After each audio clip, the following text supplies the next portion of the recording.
अन्न व औषध प्रशासन खात्याचे आयुक्त तुकाराम मुंढे साहेब यांना जीवे मारण्याची धमकी देणाऱ्या तसेच कर्मचाऱ्यांवर हल्ला करणाऱ्या माफिया गुंडांच्यावर कडक कारवाई करा. स्वाभिमानी शेतकरी संघटना, संदीप राजोबा. अन्न व औषध खात्याचे आयुक्त श्री तुकाराम मुंढे साहेब यांनी पदभार स्वीकारल्यापासून बोगस औषधे, अन्न भेसळ तसेच गुटखा विक्री करणाऱ्यांवर छापे टाकून ते नष्ट करण्याचे धडक मोहिमेमुळे त्याचा थेट फायदा शेतकऱ्यांना दूध, सोयाबीन, भुईमूग तसेच इतर शेतीमालाला चांगला भाव तसेच जनतेला शुद्ध अन्नधान्य आणि दूध पुरवठा मिळण्याच्या आशा निर्माण झालेल्या आहेत आणि या कारवाईमुळे औषधे, गुटखा तसेच भेसळखोरांचे धाबे दणाणले आहेत. पुढे बोलताना संदीप राजोबा यांनी म्हटलं आहे की FDAचे आयुक्त तुकाराम मुंढे साहेबांना आणि त्यांच्या कुटुंबियांना जीवे मारण्याची धमकी देत आहेत.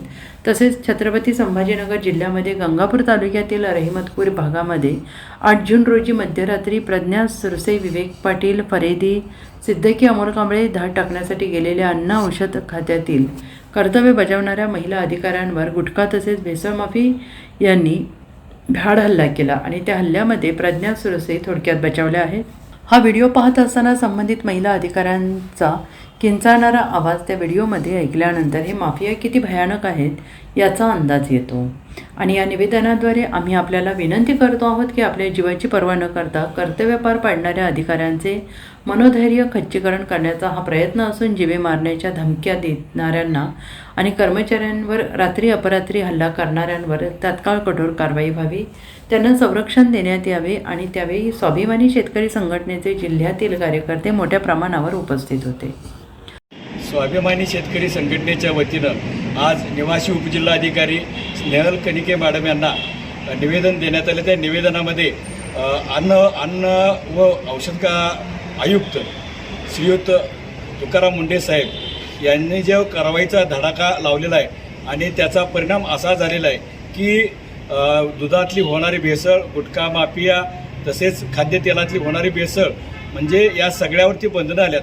त्यामुळं भविष्यामध्ये लेकरा बाळांना चांगलं दूध खायला मिळणार आहे. तसंच शेतकऱ्याला सुद्धा खाद्यतेल असेल किंवा दुधाला भविष्यामध्ये चांगला मिळण्याचा या ठिकाणी आशा भाव मिळण्याच्या आशा पल्लवी झालेल्या आहेत. आणि तरी पण या माफियांनी परवा छत्रपती संभाजीनगर या ठिकाणी धाड टाकण्यात गेलेल्या पथकावरती त्या ठिकाणी हल्ला केलेला आहे रात्रीच्या वेळी.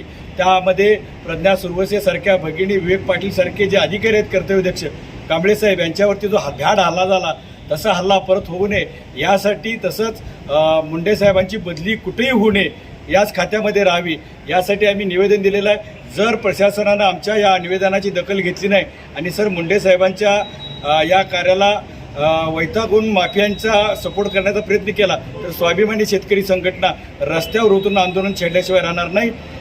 धन्यवाद. Bureau report, SBN Marathi, Sangli.